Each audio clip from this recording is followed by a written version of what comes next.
guys, my name is Abby Brush and my workshop is called Wellness Through Writing.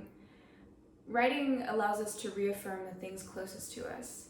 It's important for us as Native people to tell our stories, whether that's orally or through written word. Writing poems and just other pieces of writing can allow us to connect with our teachings and practices of our ancestors. In writing things down, we are not only communicating ourselves to others, but also allowing ourselves to release things that we have within us. It's a way to heal. And even when you can't think about what to write, just go. One of the two exercises that I kind of want to highlight today is just free writing.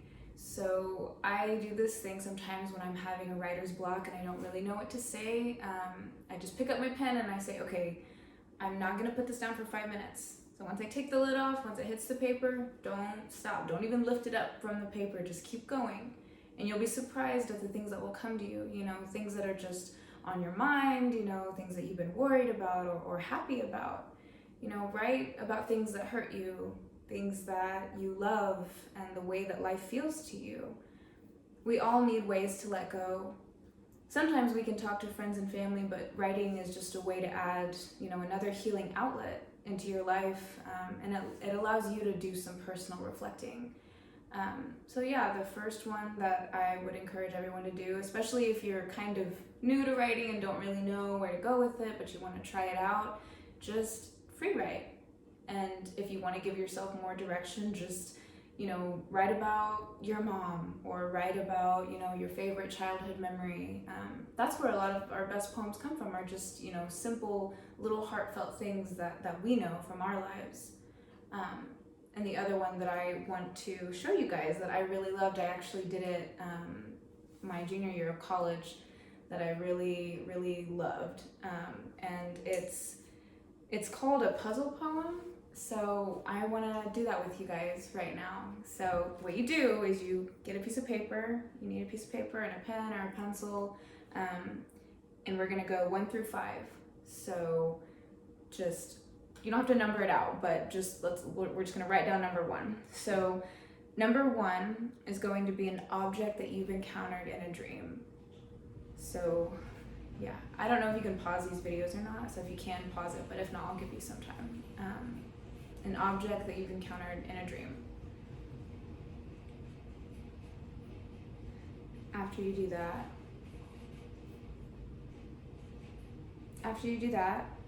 write 3 things people have said to you in the last 48 hours. It doesn't have to be profound, just hello, good morning, or something, you know, more significant than that. That's the second thing. And number 3 is, if you could come up with your own rock band name, write that down. This is your moment. I feel like we all have that time where we say, if I had a band, this would be the name. So this is your chance. So write that down. That's number 3. And then number 4 is going to be one transitional object. So something that you've had throughout all stages of your life up until this point. So whether it's a blanket that your, you know, grandma or your mom gave to you, or, you know, something else, a book, write that down. That's going to be number 4.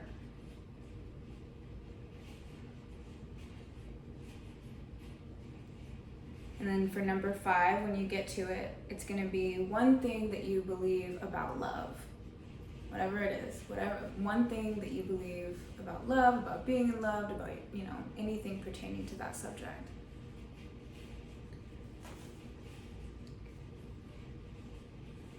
Okay. If I'm going too fast, you can just pause the video throughout. But okay, so how you're gonna do it is you're gonna put your puzzle together now. So number 3 is going to be the title of your poem. So write that out. And then the first line of your poem is going to be number 1. So the object that you've encountered in a dream. Just write it out. You don't have to make it into a poem yet.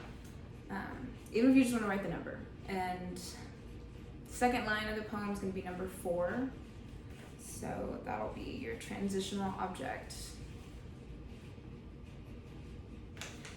And then it's going to be number 2. So that'll be the 3 things people have said to you in the last 48 hours. And the last one is going to be 1 thing that you believe about love. Okay, so when you number all of that out,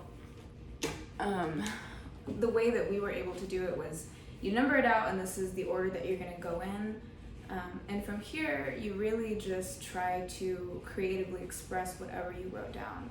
So, your transitional object, if it's a teddy bear or a book or, a blanket, you don't have to talk about the blanket itself. You can just say, what it means to you and why it's been a transitional object in your life. My grandmother gave this to me.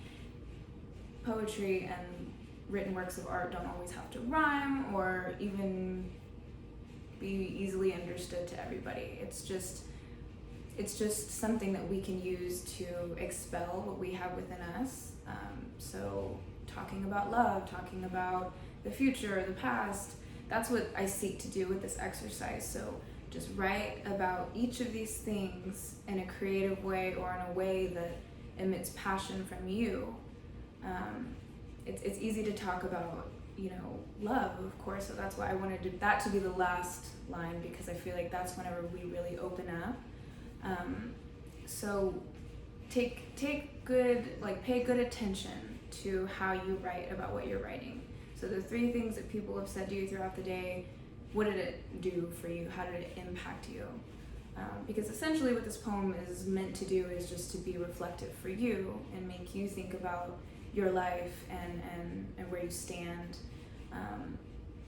Because like I said, writing is something that allows us to communicate and tell our stories like we've done for centuries, but also sometimes we need to have that quiet time and that space to come back to ourselves and just and reflect.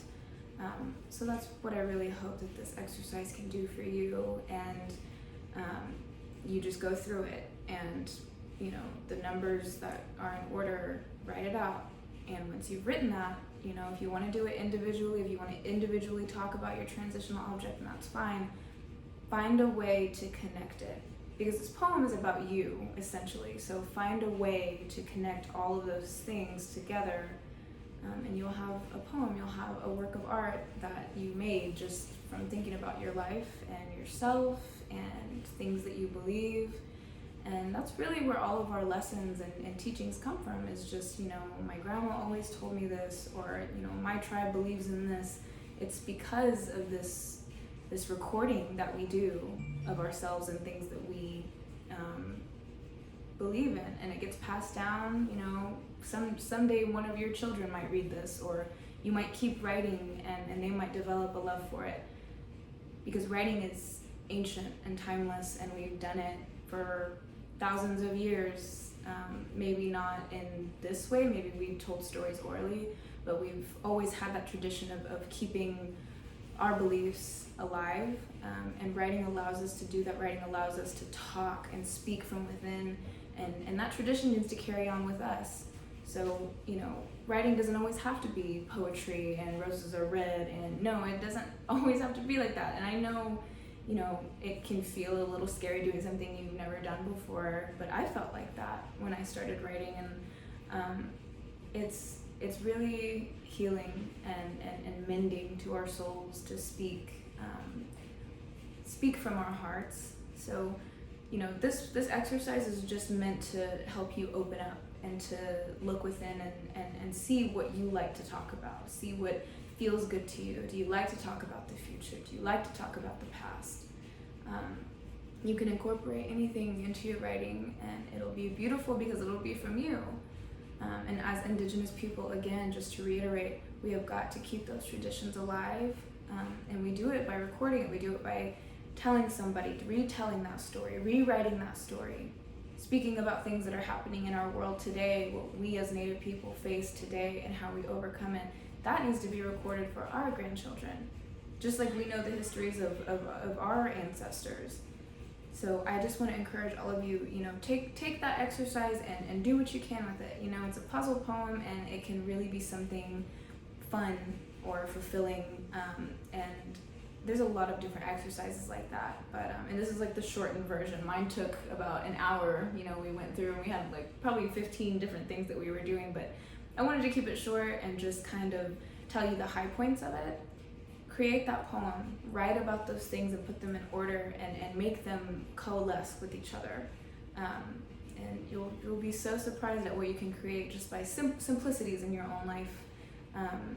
And also free writing, that's the other one that's really valuable for us, especially if, sometimes you may feel like you have a lot to say, you have a lot on your heart, a lot on your mind, and it's not always easy to just come out and say it to others, and sometimes you want that time to reflect.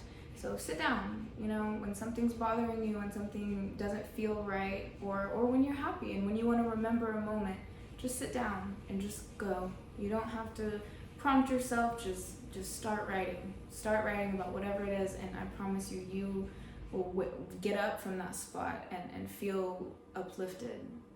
Just because you let something go, you let yourself heal in that small way, and we need to keep doing that as Native people. We need to always find those outlets to heal, and I want to encourage all of you to do that. So please do these exercises, and you'll become more and more comfortable with writing and with telling your stories. And I just am really grateful to be able to share that with you, and I hope you guys have a great rest of the day, and pay attention and listen and really soak up all of these workshops that you're going to be watching, because even though we're in quarantine and we can't be at the conference this year, we're all excited to have that sense of community still and be able to communicate, over the phone, via computer, whatever. Just soak it all up. And I'm really hopeful that we'll all be back next year. We'll see about that. I'm not sure, but I do miss it. But I also am grateful for this opportunity, and encourage all of you to just have a great time with it, and have a good rest of the day. Bye, guys.